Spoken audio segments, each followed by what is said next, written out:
The purpose of this meeting is that today we are going to begin our mains quality improvement program.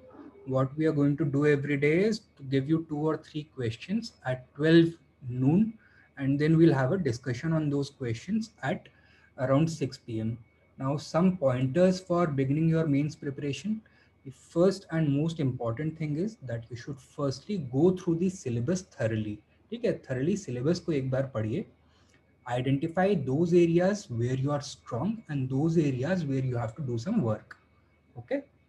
Acha, once you are able to identify those areas, your next objective should be to identify the various questions that have been asked from the different topics in the last 8 to 10 years, from 2013 onwards, जब से UPSC के mains का ये change हुआ है, pattern change हुआ है, तब से लेकर के अभी तक आपको सारे क्वेश्चंस एक बार देखने हैं. This is going to give you an idea कि आपको किस तरह की पढ़ाई करनी है. I am sure you are reading the same books. All of everybody who is clearing the preliminary examination is going to be referring to the same sources. लेकिन what makes the difference is how you absorb that knowledge, right? Until and unless you can do that, you will not have any kind of success in the examination. Now, third thing is that for the syllabus, जितने भी उसमें words लिखे हुए हैं, for example, अगर I'm new to Zoom, I cannot hear you guys. So what you need to do is to connect to the audio. On the bottom left of your screen, if you're on a computer, there must be a sound microphone button. You can press that and connect to audio and then continue. Right. All right. So what I was saying was that your next objective should be to cover the entire syllabus through questions. So if you are looking at the history syllabus for your GS paper, if there are certain topics that have been mentioned, for each of those topics, for example, if the topic is given globalization or if the topic is given imperialism, you should write 2 or 3 questions on imperialism itself. And in this manner, you have to cover the entire GS syllabus for all the 4 papers, right? So what this is going to do is that it is going to prepare you for the examination hall. It is very rare that you will have prepared the question beforehand, what is appearing in the examination hall. But if you practice from now onwards, it is going to prepare you to tackle those questions in the examination hall. You will not be taken by surprise. Okay. Acha, now what we can do now is I'll share my screen with you, and yesterday the 3 questions that I had given, we can discuss those. So first हमने 3 questions दिए थे, and these 3 questions were from history, right? तो पहले history वाला portion हम cover करेंगे, then we'll move on to different topics. So देखो, पहला question है, the ancient civilization in the Indian subcontinent differed from those of Egypt, Mesopotamia, and Greece in that its culture and traditions have been preserved without a breakdown due to the present day comment. Now, a few of you have written the answers and sent it to me personally. From your answers, mostly what I could conclude was that you have not understood the demand of the question over here, right? The question actually is one statement only. It is not giving you anything else. But UPSC के questions ऐसे होते हैं that it is often indirect questions. आपको directly question नहीं पूछा जाएगा. You have to infer the demand of the question from the question itself. So it is often implied. Now, this question should be answered in 2 different parts. The first is talking about the continuity of the ancient civilization up to the modern day in the Indian subcontinent. So you have to identify the various elements of continuity, right? That means in the scope of religion, society, crafts production, language, customs, traditions, art, architecture, etc., how you can find an unbroken link right from the Harappan civilization continuing to the Vedic period and Buddhism, Jainism onwards up to the modern period. So this is supposed to cover roughly 30% of your answer. But what most of the students are doing is that this is what they are writing about. They are completely missing the next section of the question. The question now wants you to talk about the factors behind the continuity of the civilization in India and the discontinuity in other civilizations such as Egypt, Mesopotamia, Greece, etc. Right? So, पहला वाला जो portion है, it should cover roughly 30% of the answer. The next 70% must be dedicated to the factors. Right? So, this should cover about 70%. I hope this much is clear. Now, अब देखते हैं कि factors में आप क्या क्या इंक्लूड कर सकते हैं. Right, so what were the factors why you can see this element of continuity in India but not anywhere else? So the most important factors are that there was no large scale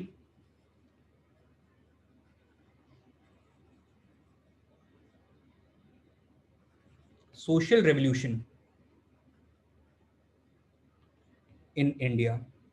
right, अब ऐसा क्यों हुआ कि India में कोई large scale social revolution नहीं हुआ? Because the Indian civilisation right from the very beginning was assimilative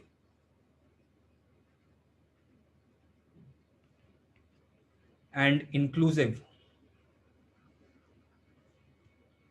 That means it was not exclusive and it did not shut its doors to outside influences. Secondly, Indian civilization had the capacity to evolve and adapt to changing realities. So it was adaptive and evolving. And it was these two features which allowed the continuity from the ancient up to the modern period in India. And it was the absence of these two factors which did not allow continuity in other civilizations. Right? Secondly, uh, when you are talking about any civilization or cultural contact, you must have heard about the mutual exchange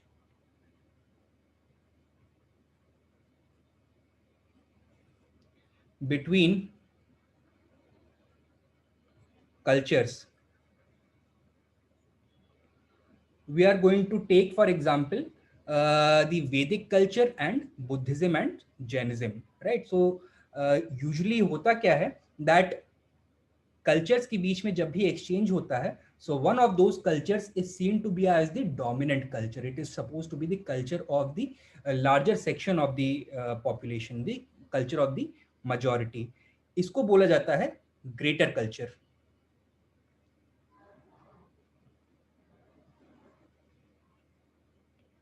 Right, and the new culture which is emerging, the new way of life which is emerging, which is followed by a very small section in the beginning, is usually referred to as the little culture.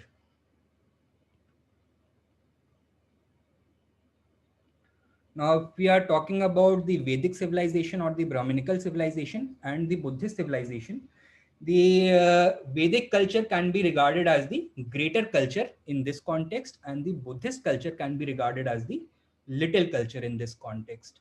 Now, in those civilizations where you will find continuity, आप एक feature ये देखोगे that the conversation between the greater culture and the little culture is allowed to happen. So the pathways for conversation and mutual exchange is open between the greater and the little cultures. And this is what you will find in India as well. Right? Ki, for example, Vedic culture and the Buddhist culture, they were in constant contact with each other. They were taking some things from each other, learning from each other, and then evolving in response to these impulses. and therefore these cultures never became very rigid, right? So there was no rigidity.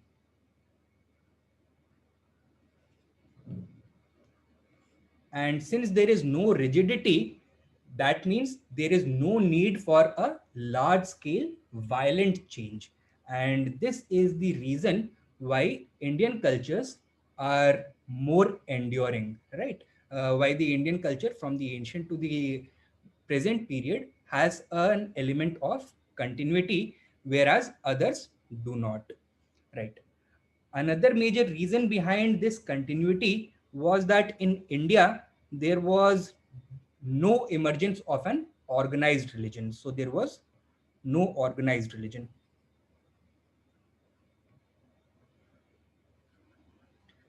When I say organized religion, these are those religions who have a specific founder, such as Judaism, Christianity, or Islam, right? Unorganized religions, such as the Brahminical religion, the or such as the Brahminical religion. Now they do not have any specific founder, right? And they do not have only one holy book. They may have several holy books.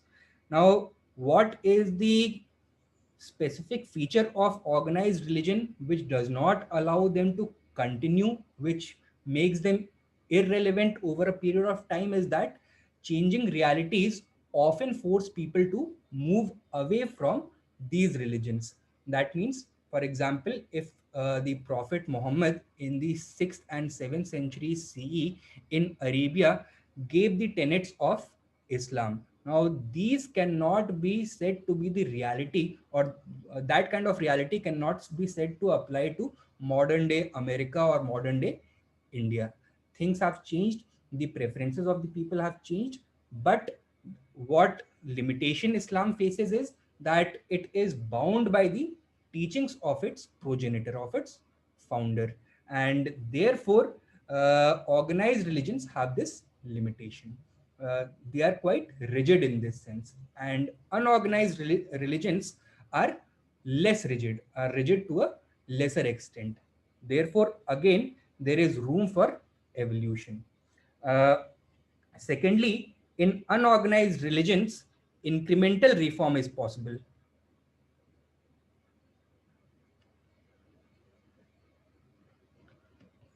right? For example, during the later Vedic period, one of the limitations of the later Vedic religion was that it was focusing too much on animal sacrifice. But during the but when Buddha came and spread his creed of non-violence, and he rebelled against priestly orthodoxy and ritualism, one of his major features was that animal sacrifices should not take place.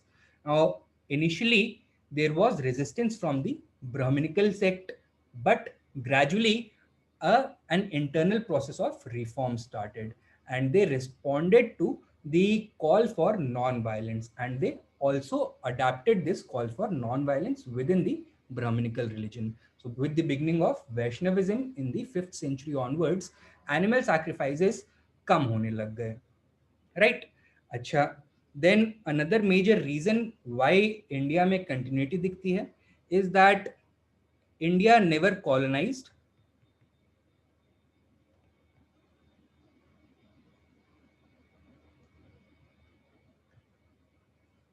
any civilization by force. We believed in peaceful coexistence and mutual tolerance, right? And therefore, the element of force was always missing in our cultural exports. uh, कौन है ये देव, क्यों कर रहे हैं आप ऐसा?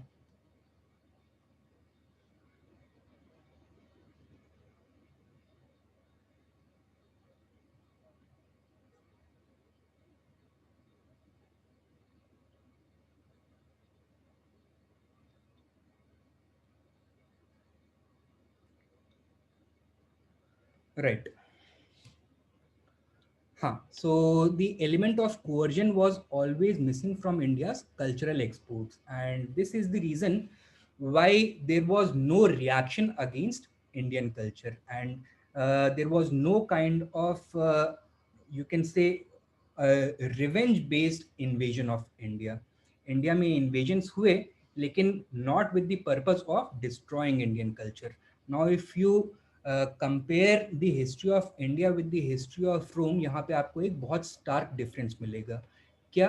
That when the Roman empire was expanding, it went to France, it went to Germany, and वहाँ पे जितनी जर्मैनिक ट्राइब्स थी उनको फोर्सिबली कॉन्कर किया, सब्जुगेट किया, एंड उनके ऊपर रोमन कल्चर इम्पोज किया गया. And when the Roman Empire weakened, these same people invaded and destroyed Rome and overthrew the prevalent Roman culture. This was avoided in India because India ने किसी को by force colonize नहीं किया था. Right? अच्छा. Then, unlike the Western civilizations, institutional slavery क्या? was also missing in India. ठीक है. So because institutional slavery was missing in India, there was no slave revolution in India. Nana, uh, नाना, प्रेम कुमार झा, अरे अपना microphone of करिए please.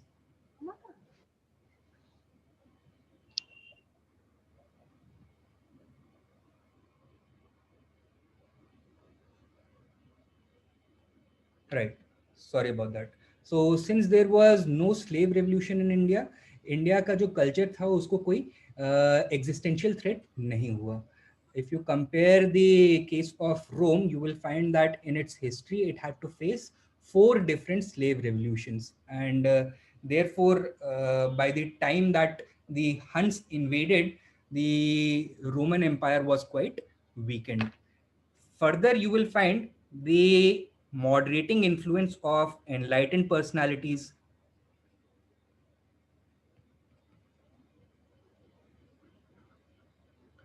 in India, such as Ashoka, Gautam Buddha, the various Bhakti and Sufi saints,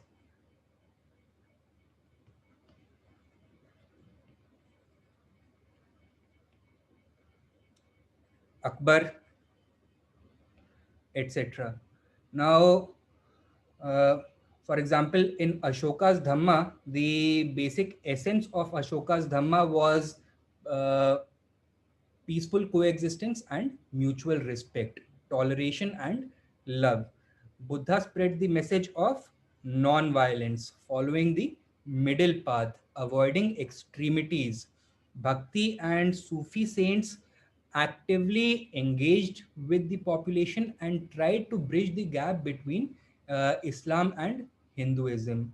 Similarly, Ashoka's policy of Sula-e-Kul was also acting as a soothing balm to bridge the gap between the two major religious communities in India. So इस तरह की personalities के influence की वजह से India का जो culture है, it emerged as a syncretic culture. There was no clash of cultures in India, and very soon you will find कि एक कॉम्पोजिट कल्चर इमर्ज होके आया which had the elements of the ancient indigenous culture, and this is why it survived. Right. Then another feature you will find is that although huge empires were created in India, but the central authority usually did not interfere in the local life, especially in the terms of society and religion. So there was social autonomy for large parts of Indian history, and this allowed the indigenous culture to continue. Further, often you will find that political integration for creating or creation of empires was an integrative process and not a coercive process in most cases. A case in point, if you look at the history of Mewar, you will find that the Bhil tribals who were integrated into the Mewar polity by Rana Kumbha, what he did was that he adopted the religious practices of the Bhil people in order to justify his rule. And what this did was that it allowed the customs of the Bhil people to continue. Right? Acha. And then you will, if you come to the modern period, during the 19th century, the various socio-religious reform movements took place. There were two different strains. One was the revivalistic movement and other was the reformist movement. Revivalistic movements में आप नाम ले सकते हैं आर्य समाज का, reformist movements में आप नाम ले सकते हैं सच एज ब्रह्मो समाज of Raja Ram Mohan Roy. In both these cases, you will find that they never broke away from India's past. They did not say that India's past is completely uh, decayed or degenerated. Rather, they tried to either revive that past or to reform that past. And thus, the India that they envisioned for the future was firmly rooted in its past traditions. And therefore, you will find that there is no sharp break from the ancient up to the modern period. So ये सारे points हैं. इनमें से आपको I think 6 या 7 अगर points आप लिख देते हैं तो that will be more than sufficient, right? But the main point is that you have to identify the demands of the question. The question is actually divided into two parts. First part, you have to talk about continuity of the Indian culture, and second part, you have to talk about the reasons for the continuity of the Indian culture, right? Coming to the next question. Mesolithic rock cut architecture of India not only reflects the cultural life of the times but also a fine aesthetic sense comparable to modern painting. Critically evaluate this comment. Right? तो सबसे पहले ध्यान दीजिए यहाँ पे करना क्या है आपको. क्रिटिकली इवैल्यूएट करना है. what I found from reading most of the answers was that लोग इस बात को इग्नोर कर देते हैं, इस कमांड वर्ड को इग्नोर कर देते हैं, and they start writing the answer by assuming that whatever is given in the statement is true and they have to justify it. Now, this is incorrect. Again, you are missing the demand of the question. What the question is demanding you to do is to critically evaluate this comment, not to justify it, right? So dekho, when you are talking about Mesolithic rock cut architecture of India, so there was nothing like Mesolithic rock cut architecture. Mesolithic period में cultural exploits were limited to painting, right? So prehistoric man right from the upper Paleolithic age had started painting, and most of the prehistoric paintings were done during the Mesolithic age. A very famous site for Mesolithic paintings in India is Bhimbetka.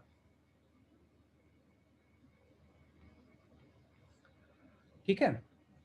अच्छा, अब mesolithic period में जो paintings हुई दे reflect the various elements of pre historic life. A major feature of the prehistoric paintings was कि इंसान किस चीज़ की तस्वीरें बनाता था, जो अपनी डेली लाइफ में एक्सपीरियंस करता था. So it was a lived personal experience of the artist which was reflected on his paintings. किस तरह के सीन्स बनाए जाते थे, things such as hunting, fishing, family life, community life, cooking, child bearing and child rearing, animals, birds, sexual activity, etc. Right? So these were the scenes which were depicted. सारे के सारे lived experience से, right? Whatever is happening in their daily life, they used to depict it by painting it on the rock. कौन कौन से colours use करते थे, तो several colours were used. Most prominent ones were white, yellow, ochre and green. कौन सा colour missing होता था? Blue colour was missing. Why? Because it was not naturally available. बाकी सारे जो कलर्स होते थे वो नेचुरल पिगमेंट्स होते थे, या तो प्लांट से अक्वायर किए जाते थे या फिर सॉइल्स या रॉक से अक्वायर किए जाते थे. अच्छा, now there was a very specific way in which men and women and animals were depicted. And यहाँ पे आपको पता चलता है that the Mesolithic painters had a fine aesthetic sense. क्यों? Because they had a standardized way of depicting men, women and animals. तो men को कैसे डिपिक्ट किया जाता था? As stick figures. अच्छा, women को in full form, full figures. And animal paintings were very naturalistic. तो जैसा आपको नेचर में एनिमल मिलेगा, for example the wild boar, वैसा ही इन रॉक पेंटिंग्स में भी देखने के लिए मिलता है. सो इट वॉज क्वाइट नेचुरलिस्टिक. ठीक है. अच्छा, देन और क्या चीज रिफ्लेक्ट करती है इनके एस्थेटिक सेंस को? They had a very good understanding of human and animal anatomy. How do we know this? Because a unique kind of painting was found here known as the X-ray style of paintings. So, what was done over here was that the painter not only drew the outside form of the subject but also tried to show the internal organs. Or, for example, if he is showing a pregnant woman, he is going to show a fetus in her womb as well. Right? So, all of these things tell you that the Mesolithic painters had a fine aesthetic sense. Subject क्या होता था उनका? जो कि वो daily life, जो भी वो चीजें डेली लाइफ में ऑब्जर्व करते थे वो यहाँ पे दिखाया करते थे. अच्छा, now next part is talking about whether this aesthetic sense was comparable to modern paintings or not. When you are talking about modern paintings, you have to include both the classical as well as the modern paintings. Classical paintings started from roughly 16th century in Europe and modern paintings from roughly 18th century in Europe. Clear है इतना? Modern painting की अगर हम बात कर रहे हैं, so it includes both classical and modern paintings. अच्छा, now for those of you who are unaware, painting करने के लिए अलग अलग टेक्निक्स और अलग अलग स्कूल्स होते हैं. Right? For example, one school is known as idealism, one is known as realism, one technique of paintings is known as naturalism, and another technique is known as stylistic technique. ठीक है. अच्छा, now if you are to compare the Mesolithic and the modern paintings, you will find that Mesolithic paintings were realistic. That means daily life में जो भी occurrences हो रहे थे वो ये दिखाते थे. There was no element of the super natural और द माइथोलॉजिकल. कोई भगवान नहीं दिखाने की कोशिश करी है, no angels, no demons, etcetera. The element of naturalism was present. For example, the animals were depicted in a very naturalistic manner. That means that however you perceive them, उनको वैसा ही दिखाने की कोशिश करी जाती थी. The artist made a huge effort to portray the animals as they appeared in the wild. That means उनके proportions similar रहेंगे, the various anatomical features are going to be depicted, etc. And stylistic figures were also present. That means that men were shown as stick figures. So anatomically, these paintings may not have been correct, but by looking at these paintings, you could tell that this is the figure of a hunter, this is the figure of a gatherer, or this is the figure of a woman, right? Acha, idealism was absent. Idealism hota kya hai? It is the exact opposite of realism. In idealism, the painter tries to uh, draw subjects which are not found in real life. For example, he will try to treat the subjects of God, heaven and hell, angels and demons, etc. Now, if you compare the Mesolithic paintings with the modern paintings, you will find that all the elements are present in modern paintings. तो यहाँ पे mesolithic paintings में idealism को छोड़ करके बाकी सारे elements modern paintings के प्रेजेंट थे, राइट? ऑब्वियसली टेक्निक्स उतनी ज़्यादा डेवलप नहीं थी, टूल्स उतने ज़्यादा डेवलप नहीं थे, but here it is talking about the aesthetic sense and whether it was comparable. So yes, the aesthetic sense was to a certain degree comparable, लेकिन एक बहुत मेजर डिफरेंस था जो कि ये चार्ट कैप्चर नहीं कर पा रहा है. जो मीजोलिथिक पेंटिंग्स थी, they were sorry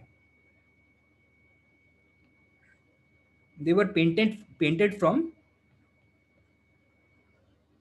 personal lived experience, right? So इंसान अपनी लाइफ में जो भी चीज़ें एक्सपीरियंस करता था उसको पेंट करता था. For example, if he was a Hunter, he painted hunting scenes. If he was a gatherer, he painted gathering scenes. If he had a family, he painted family scenes. If there was a community event, he painted that community event, etc. There was no application of philosophy or ideology, so the realm of ideas in paintings was absent. However, when you look at the modern paintings, these modern paintings were a medium to express ideas and philosophies, right? So the idea of heaven and hell, the various tenets of theology, etc., ये सारे features होते हैं modern paintings के. ये element mesolithic paintings में absent होता था.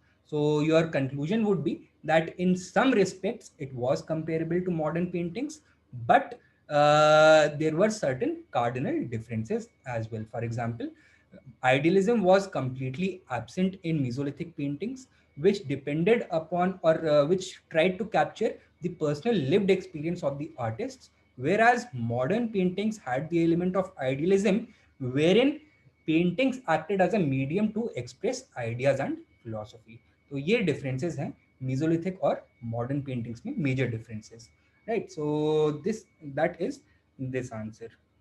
Right. Now let us move to the last answer.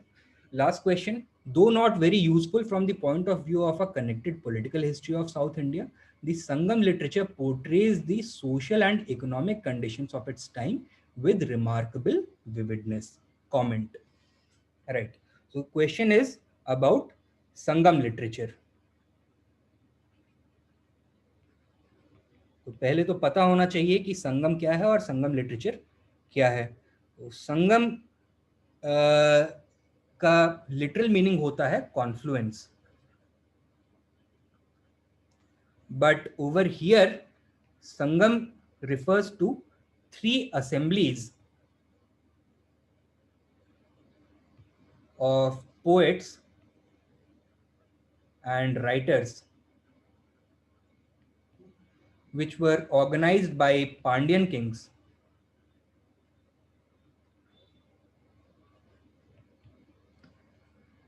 और इन असेंबलीज में कुछ लिटरेचर क्रिएट किया गया which was compiled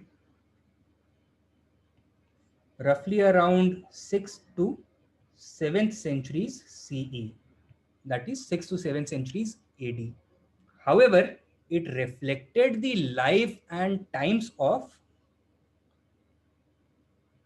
3rd century BCE to 3rd century CE, right? And इस एज को बोलते हैं संगम as.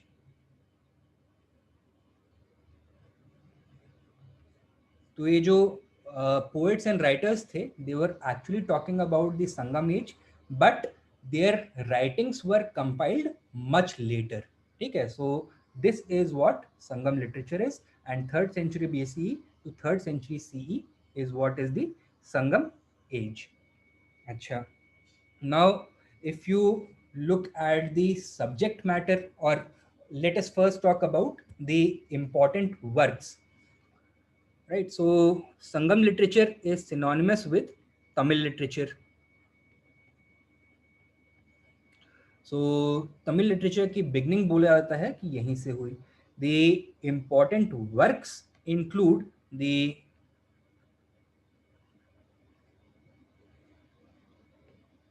sorry,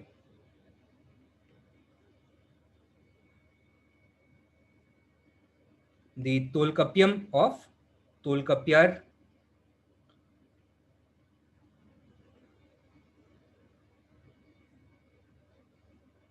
Silapatigram of Ilango Adigal,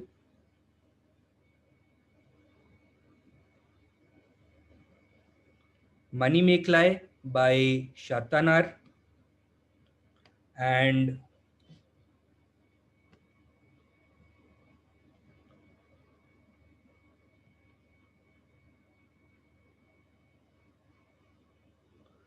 Padine Kelkanku, which is a poetic compilation.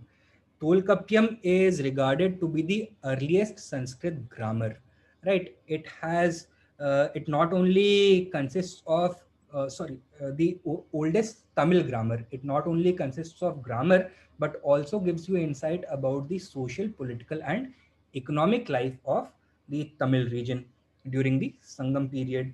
Silapatikram and Mani Meklai are dramas, and Padine Kelkanku is an anthology of poems. So it is an anthology of poetic collections. One of the most important works of the Padine Kelkanku is the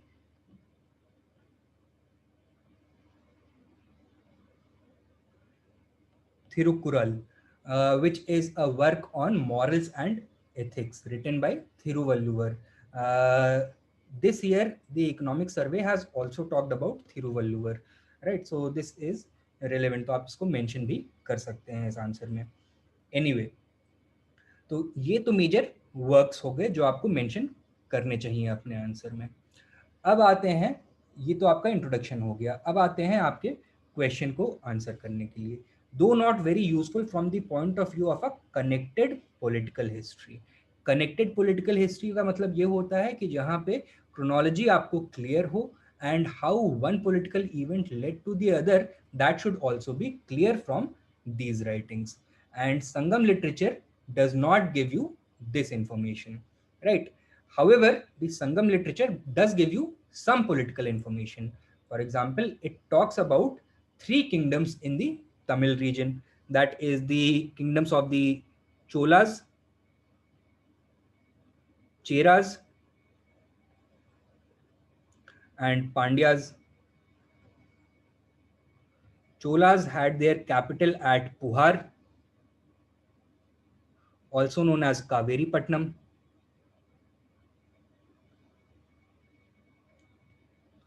The Cheras had their capital in Vanji, and Pandyas had their capital at Madurai. We are also aware of some political facts, such as that the Cholas for about 50 years were able to exert their rule over some parts of Sri Lanka. So they conquered Sri Lanka for a short period.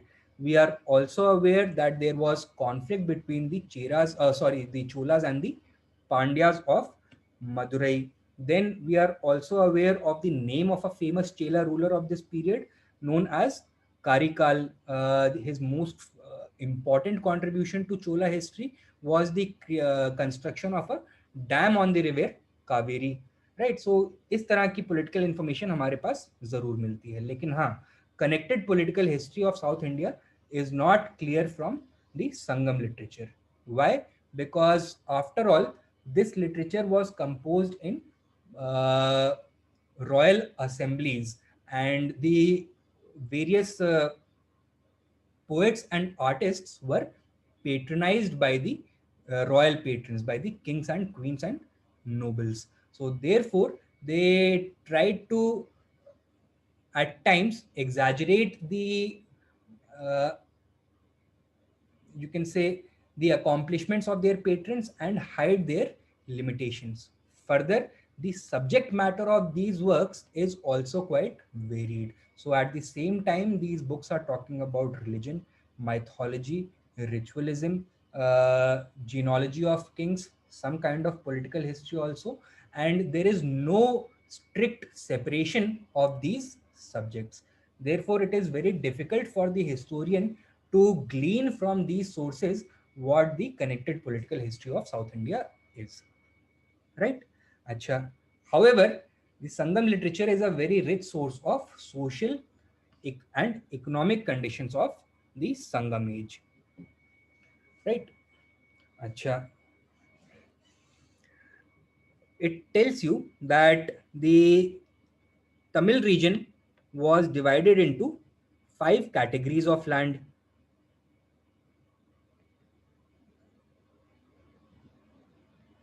based on their quality and purpose.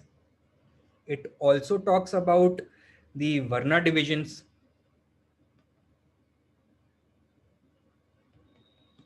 It says that there were mostly two Varna groups, the Brahmins and the non-Brahmins. The Brahmins were in minority and they enjoyed most of the rights and privileges in the society.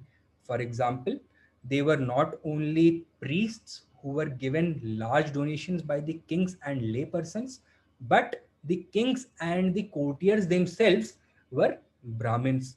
Then it says that the Brahmins also controlled education because education was imparted only through the temples. So therefore, Brahmins who had monopoly over temples also controlled education. About education, it says that it was available only to the Brahmins, but both to men as well as women. It was not available to non-Brahmins.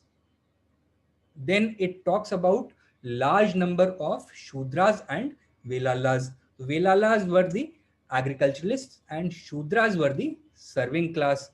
Among the Shudras, there were two different groups, the left hand castes and the right hand castes.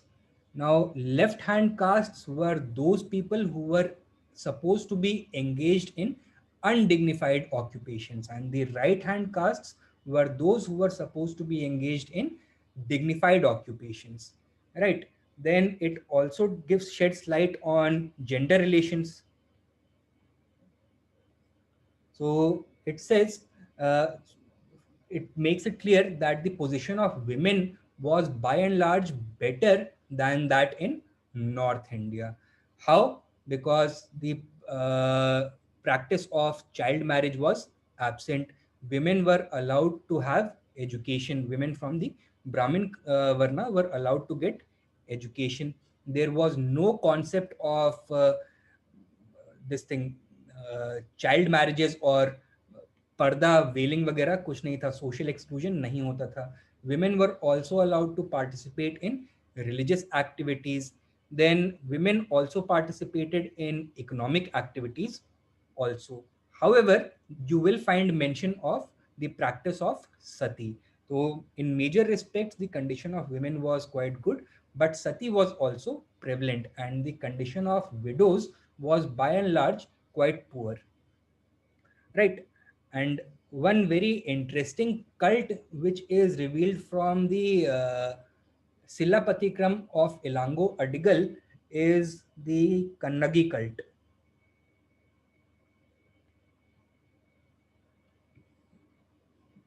So when you talk about Kannagi, so she was one of the protagonists of Elango Adigal's drama, and in the end, she was revealed as a very devoted wife. So from here onwards, the cult of worshipping Kannagi as the devoted wife started. So this was supposed to be one of the virtues of Tamil women, that no matter what the husband does, the wife should always remain devoted to him, right? Acha. Then you will also find that the consumption of meat and alcohol was allowed. Untouchability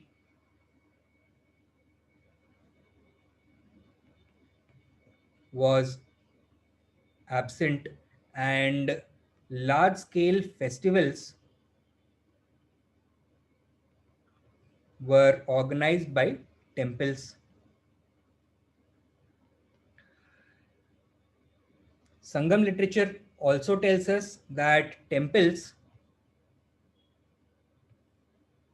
played a very important role in the life of the Tamil people during this age.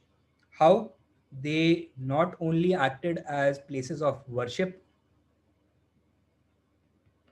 but they were also large landowners. In fact, they were the second largest employers after the state. That means because they had such huge donations of land, they needed cultivators to cultivate it. Further, these temples provided indirect employment to a large number of people.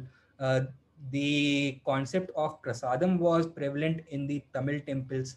So, for this prasadam, you needed cooks, you needed people who made utensils, you needed people who gathered wood, then you needed for the various rituals people who provided flowers and other necessary components of sacrifices or donations, etc.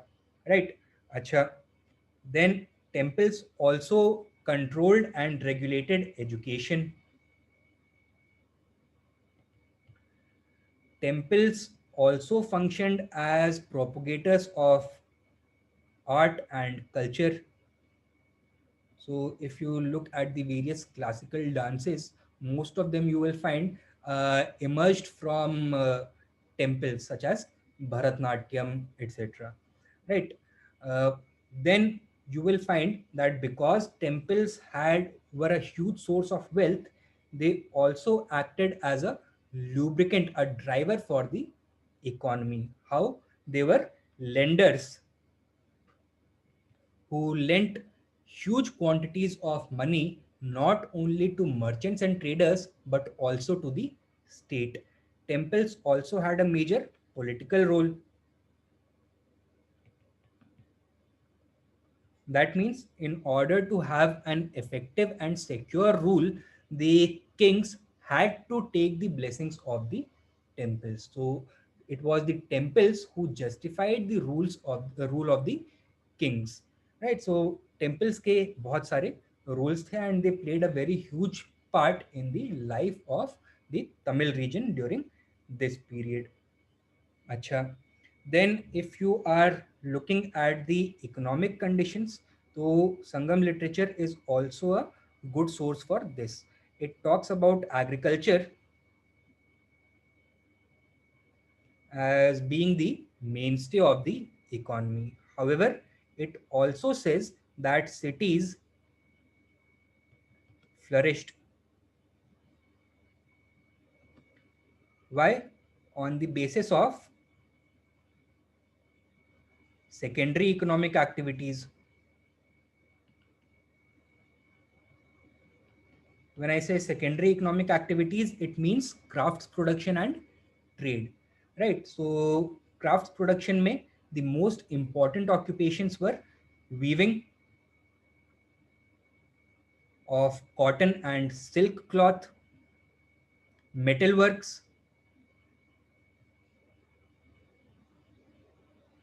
then shipbuilding,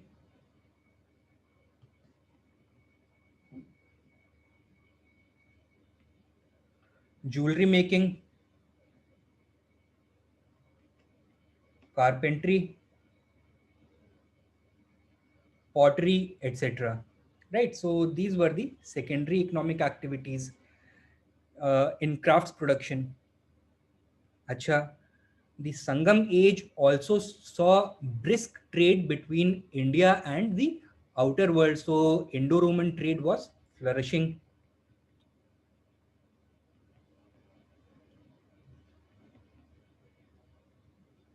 Major trade centers in Tamil Nadu included Kaveri Patnam, uh, Arikamedu. In Kerala, it included places such as Muziris, etc. Right? So these were the important ports. And what were the major items of export? So again, cotton and silk cloth and spices, primarily pepper. Apart from this, ivory works and sandalwood was exported from India in huge quantities to the Western civilization. Okay. What were the items of import? What did India import from the West during this period?